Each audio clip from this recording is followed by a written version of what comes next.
Gratitude is only for God, the Lord of the cosmos, and may His peace and mercy be on Muhammad, the trustworthy. I seek refuge with God from the accursed devil. In the name of God, the most gracious, the ever merciful. Ladies and gentlemen, we were going through verse 78 of Surah Al Baqarah. In the charge sheet presented against the Israelites so far, the Almighty has explained their attitude concerning God's book. He also explained that the thing that they were entrusted with, the prophecies about the advent of Prophet Muhammad, peace be upon him, in their book, uttered by the Israelite prophets, was a trust they had with them, and they were bent upon betraying that trust. After mentioning this, the Almighty described the condition of their scholars, and the common people, the laity, who follow the scholars, who have no knowledge of religion and are not concerned about the truth. They only follow their whims and desires. Hence, the Almighty commented on their condition. وَمِنْهُمْ أُمِّيُّونَ لَا يَعْلَمُونَ الْكِتَابَ إِلَّا أَمَانِيَّ وَإِنْهُمْ إِلَّا يَظُنُّونَ. And these people are ones that there are also among them the illiterate commoners who consider the book of God to be only a collection of their fancies. What does this mean? Al-BAYAN has a note on this. For example, their delusion that the fire of hell would touch them for a few days. I have already stated the reason for the elaborate reference to the Jewish people, being the descendants of Abraham, peace be upon him. They were chosen by the Almighty for a special mission. When they claimed to be a chosen nation, it implied that this nation was chosen out of all the nations of the world. And after settling down in Palestine, they would build a place to worship God alone, which would become a center of Tawheed or monotheism for the entire world. And in this way, a nation positioned at the center of the world would bear witness to the truth. But their condition worsened such that they remembered the rewards of carrying out this task, while they totally forgot their responsibilities. Hence, their expectation that the fire of hell would only touch them for a few days, or that only Jews and Christians would enter paradise, and that success in the hereafter was solely their right, and that they were the beloved sons of God. If we study the Bible, the Talmud, and the Jewish oral traditions, we see that this is more or less a summary of that literature. Their common people were under this fanciful thinking. We need not go very far to understand this mindset. We can take a look at our own Muslim community, which spread in the world through the Ishmaelites. They also have similar wishful notions. The common Muslims are not ready to give up their fancies, even after being reminded by the scholars. This verse has portrayed the condition of both the common folk and the scholars. It speaks of the degeneration of the role played by their scholars. Rather than bearing witness to the truth and making people aware of the truth, they attempt to hide it and do not even desist from corrupting it. Rather than communicating God's revelation faithfully to the people, they teach them according to their wishes, and now a prophet has been sent to them.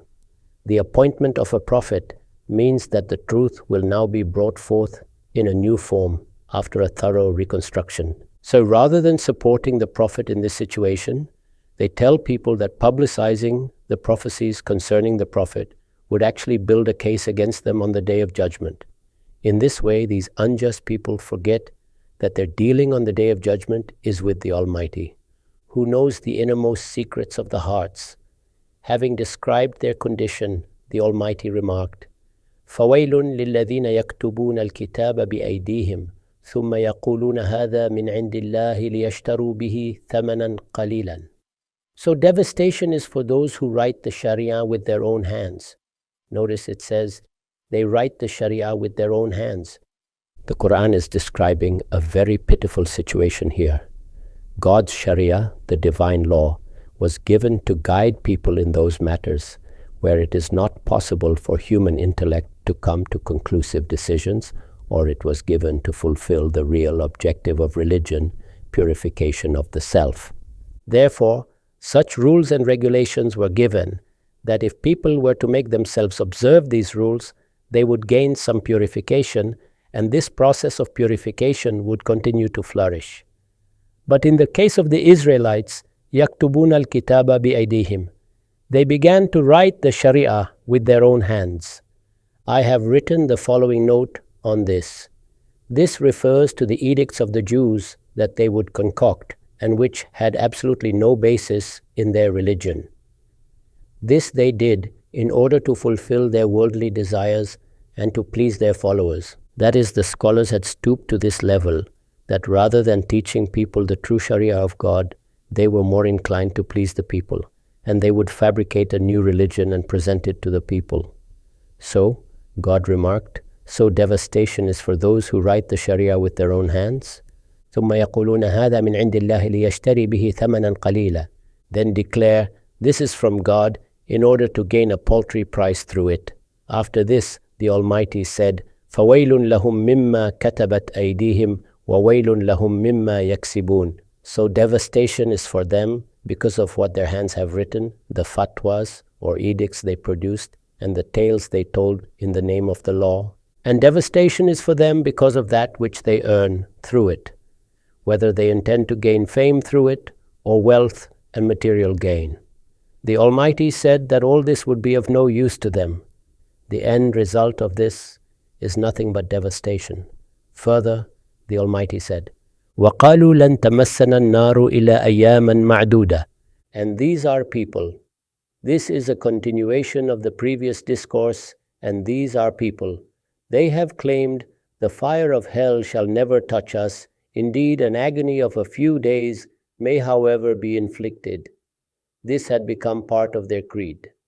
Such beliefs tend to be formed in those nations who are blessed by the Almighty and who are entrusted with a mission. Obviously, they have a set of responsibilities on one hand and glad tidings on the other hand.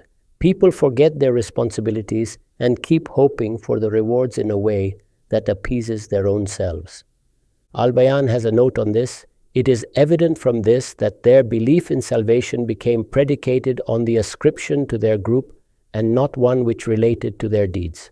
Islam is clear on this matter. Even the Torah is clear on this. The Psalms is also clear on this. The Gospel is also clear on this, and also the other prophetic scriptures. Even the Quran is clear on this. If one needs to understand and witness this truth with one's own eyes, one only needs to go through the Sermon on the Mount in Matthew's Gospel.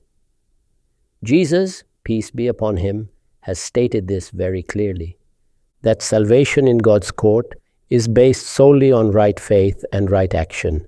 Both these things will be considered. Faith is a consequence of knowledge. Hence, the integrity of one's knowledge will be checked, and also the integrity of one's actions. Iman, the faith, and Amal Salih, the good deeds, are inseparable. The Quran calls to this truth. The revealed religions call to it. The prophets invited people to the same truth, that salvation depends on faith and works, not one's sectarian affiliation. But unfortunately, when the situation deteriorates in a nation, it gives rise to such ideas that are discussed in this verse. I have already stated that this entire discussion revolves around the mistaken ideas of the addressees of the Quran that their past transgressions are all correct, as well as the latest transgression of rejecting Prophet Muhammad, peace be upon him, because they think that they were promised salvation and they alone would be saved.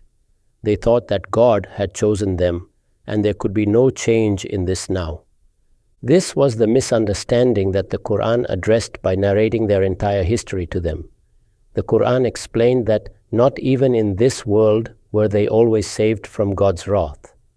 The entire covenant said that if the Israelites follow God's law and honestly remain loyal to it, then God would bless them. But if they fail to do so, then He would punish them in this very world. When the Almighty selects a nation for one of His own missions, or even an individual, the same law applies to both. All this happened to the Israelites. Even then, they had these incorrect notions about the hereafter. The Quran has stated it here, and these are people that they have claimed the fire of hell shall never touch us. Indeed, an agony of a few days may, however, be inflicted. قُلْ أَتَّخَذْتُمْ عِنْدَ اللَّهِ عَهْدًا. Ask them, have you taken a promise from God That is, when the Almighty gave them this responsibility, did they take any promise from Him that despite whatever they keep doing, God cannot send them to hell? And if they ever go to hell because of some indispensable reason, they would face some difficulty there for a few days only. So they are asked, and notice the style of the sentence. Kul attakhadhtum indallahi ahdan. Ask them, have you taken a promise from God? For if you have taken a promise, then falan yukhlifallahu ahdah. God shall not break His promise under any circumstances. Am taquluna ala Allahi ma la ta'lamun? Or do you fabricate against God what you have no knowledge of? Obviously, this latter case is true, but it is stated in this questioning style. They should stop and think for a moment. They have the Torah with them and other prophetic scriptures as well. They are asked to glance through their history. Had they taken any promise from God to support their claims? To support these wishes and fancies of theirs? This is what happens. Whenever a nation endowed with divine revelation embraces such wishful ideas, and you place before them the book of God or the sayings of God's prophet, peace be upon him, they are not prepared to let go of their wishes and fancies. Am taquluna ala Allahi ma la ta'lamun? For if you have taken a promise, God shall not break His promise ever, or do you fabricate against God what you have no knowledge of? In Al-Bayan, I have a note on this. I write that it refers to something which has no base in their scriptures, and they have invented it themselves and claimed that it is from God. Even they knew quite well that they did not know of any such promise. The source of knowing such things is either God's book or the prophetic traditions. But such a notion did not exist in either of them, and they knew that no such promise was ever made. بلى من كسب سيئة وأحاطت به خطيئته فأولئك أصحاب النار هم فيها خالدون والذين آمنوا وعملوا الصالحات أولئك أصحاب الجنة هم فيها خالدون. Yes, why not? Those who have earned a sin, and their sin has totally encompassed them, it is they who are the companions of hell. In it they shall remain forever. And those who accepted faith, وَالَّذِينَ آمَنُوا وَعَمِلُوا الصَّالِحَاتِ, and did righteous deeds, it is they who are the companions of paradise. Hum fiha khalidun, they shall abide in it forever. This response of the Almighty culminates one part of the discourse. On one hand, we have the complete surah as a cohesive unit, which I am explaining. On the other hand, there are multiple smaller sections within a surah where one topic appears, and then we come across a verse that brings out the real purport. Here we have one such verse, and I have written, just as at the end of the previous section of verses came the verse, Inna alladhina amanu walladhina hadu. The real point of narrating everything was to show that God's law of salvation was different from the erroneous notion that they had assumed. Their wishes were completely against the actual law of God. God has completely different parameters to judge people. It is only the soundness of faith and works that provides salvation. So this point was made clear at the end of the previous section through the 62nd verse that began with Inna alladhina amanu. The verse pointed out that whether they were Muslims, Jews, or Christians, God's salvation does not depend on affiliation to any of these groups. Here again, the same point has been made clear at the end of this section. Yes, why not? Those who have earned a sin and their sin has totally encompassed them. Committing a sin is one thing, making a mistake is one thing. We slipped, but then we regained our balance. This is committing a sin and then coming out of it. But being encompassed by sin is a different thing. A decision to disobey God is not like a sin randomly committed after being overwhelmed by emotions and subsequently feeling guilty, seeking forgiveness, and returning to God. Such people will surely be saved from hell, but here a sin has become one's life and surrounded the person completely. The person loses the urge to repent, and there is no question of remorse. The sin has become a daily routine for the person. Keeping this scenario in mind, we can understand the verse The verse says, yes, why not? Whether a person be a Jew or a Christian. It is like asking them to revisit their misunderstanding that the fire of hell would only touch them for a few days. Not at all. Those who have earned a sin and their sin has totally encompassed them, meaning rebelliousness against God. Whether it be in matters of belief or in one's actions, if it has become a routine for a person, it is they who are the companions of hell, and there is no such promise for anyone from the Jews or the Christians or the Muslims that they will only briefly remain in hell. Not at all. They shall remain in it forever. This is the warning. And those who accepted faith and did righteous deeds, it is they who are the companions of paradise. I have written a note on it, just as at the end of the previous section of verses came the verse 62. For the same reason, this verse appears here. Both have the same objective, and it is evident from such instances how beautifully the topics of the Quran are arranged in a coherent manner. Concerning the issue of who goes to heaven and hell forever, we learn that a person who commits a sin, and then that sin encompasses his life to such an extent that he becomes devoid of any urge to repent, and is also stripped of the awareness that one day he will have to face God. This is what we learn from the words وَأَحَاطَتْ بِهِ خَطِيئَتُهُ. Then such a person will stay in hell eternally, whichever group he may belong to. We must seek God's refuge from this. It is not as though God has put us in a test where we are expected to never slip, to never make a mistake. We will make mistakes and even commit sins. Even after committing the biggest of sins, if we quickly feel humbled and a need to repent, the Almighty has informed us that He has made it binding upon Himself to forgive us. So God's grace and favor remain available to every Muslim, every believer, provided he does not show this attitude, that this awareness is lost upon him, that one day he will have to face God and also becomes devoid of any urge to repent.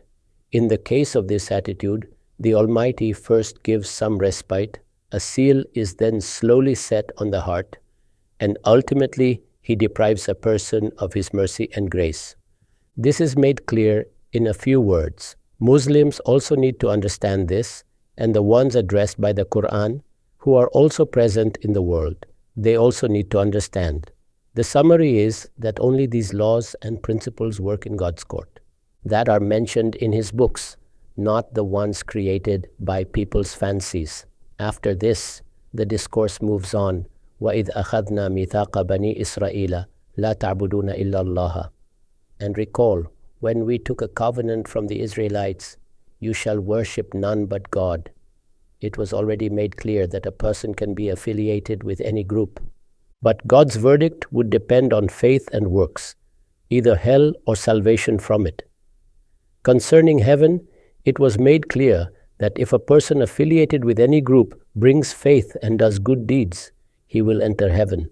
وَالَّذِينَ آمَنُوا وَعَمِلُوا الصَّالِحَاتِ أُولَٰئِكَ أَصْحَابُ الْجَنَّةِ. I have already explained that this call is common to all the prophets. Denying the rest of the things would be categorized as offenses. A person believed and did good works, but say, also committed a major sin. I gave an example of a murder or fornication or rejecting a true prophet of God. All these are offenses, and they need not be listed here. The real invitation of the prophets is towards faith and righteous deeds. Al-Bayan has a note on the upcoming section. From here, the Jews are reminded of the breach of covenant they had been guilty of, so that they become fully aware of the attitude they had adopted towards a covenant they were so proud of. Obviously, all their misinterpretations were rooted in this fundamental error regarding their covenant with God. The Torah mentions this, and the Quran also refers to it. But now they are reminded that they recall only one part of that covenant, the part that said, if they followed the law, maintained a sincere relationship with God, and remained faithful to Him, then He would exalt them in this world and the next. They remembered this part, that God would exalt them in this world and the next. But they forgot all the instructions they needed to follow in order to receive this reward. So the Quran reminds them of that covenant, وَإِذْ أَخَذْنَا مِيثَاقَ بَنِي إِسْرَائِيلَ. And recall when we took a promise from the Israelites that you shall worship none but God. I have written. This refers to the original covenant made with the Israelites regarding Tawheed, monotheism, and the fulfillment of their duties. There are two basic covenants. One covenant is the one we enter when we become Muslims, when we accept God's law or accept the message of a prophet. This covenant contains certain beliefs and certain practices. It is a covenant to follow God's law and to observe the limits set by God. Another covenant was taken specifically from the Israelites because of their special status. I have already alluded to it. They were instructed to settle in Canaan. The land was sanctified by the Almighty. It was chosen for the Israelites to establish their rule in it, and no one else was allowed to settle there. They were required to build a temple as a center for worshipping the one God. If they remained firm upon this covenant, it would bring certain favorable consequences. This was the second covenant, which is not being discussed here. First, one covenant was taken from them. This refers to the initial covenant which was made with the Israelites regarding Tawheed and the fulfillment of their duties. The words, La ta'buduna illallah, appear in direct speech immediately after mentioning this covenant, similar to when we say, I have told you, you will not do this. Here, I have highlighted a stylistic feature. We do not find a particle like an, meaning that, before what is being said. People with a literary appreciation of Arabic must understand this style. This stylistic choice has been adopted here. You shall worship none but God. Further, it says, وَبِالْوَالِدَيْنِ إِحْسَانًا, and be good to your parents. Then it continues, وَذِي الْقُرْبَى وَالْيَتَامَى وَالْمَسَاكِينَ, be good to your kinsfolk, to orphans, and to the destitute. I have written a note on this in Al-Bayan, after mentioning the obligation towards God. The instruction regarding parents shows that after God, a person's greatest obligation is towards one's parents. This is made clear in this passage, and also in Surah An'am, Surah Nisa, and Surah Bani Israel, where the 10 Commandments are mentioned. After mentioning the obligation towards God, the instruction regarding parents shows that after God, a person's greatest obligation is towards one's parents. Here, I must clarify something. There are people who are good-natured, but due to the influence of certain philosophical ideas, have turned away from God, religion, and related matters. There may be many reasons for such weariness or distancing from religion. Generally, they say, and their lifestyle also reflects this, that they will uphold all moral principles. They claim to possess good character based on honesty and trustworthiness. They will not lie or cheat, and they are even prepared to endure hardship for the sake of their principles. This is a manifestation of the religion embedded in human nature. Sometimes such people say that the rights of God, such as prayer or fasting, are not that important. According to them, what truly matters are moral responsibilities toward fellow human beings. We must inform them of the truth about morality. Morality can only be understood after appreciating our relationships. It arises from an awareness of the other. If there were no one else in this world, if a person descended from the sky and lived alone in a forest, he might still follow some moral principles toward the animals, but there would be no awareness of any other relationship. We must first identify our relationships and our dealings with others. When people say that they are being good to their parents or spouses, or giving their children their rights, or giving society its rights, or giving the country or nation its rights, this is what they consider morality. Now, where lies the mistake? They have removed one being from this moral code. On what basis is the relationship with parents established? They have a role in the child's creation and upbringing. Sisters, brothers, relatives, society, government, the state, and ultimately, all of humanity are connected in similar ways. If you reflect, you will notice that in this network of relationships, one relationship has been forgotten. Recognizing the right of God is also an essential moral requirement It is the most important of all our relationships because He is our Khalik, our creator. Thus, this misunderstanding arises due to a lack of awareness and knowledge. Otherwise, we would acknowledge that the greatest right is due to God. Here, after God, a person's greatest obligation is towards one's parents. Then comes the instruction to be good to kinsfolk, orphans, and the destitute. Regarding the kinsfolk, the orphans, and the destitute, I have written immediately after mentioning parents and kinsfolk, the relationships that are naturally clear, the mention of orphans. And the destitute shows their importance in an Islamic society. We can understand it this way. As soon as we feel a moral urge for good conduct, it naturally manifests in our close relationships. But the orphans and the destitute are also part of our extended family. If they have fallen behind and have no guardian or caretaker, then their welfare becomes a collective responsibility. I have just stated that God has created us all.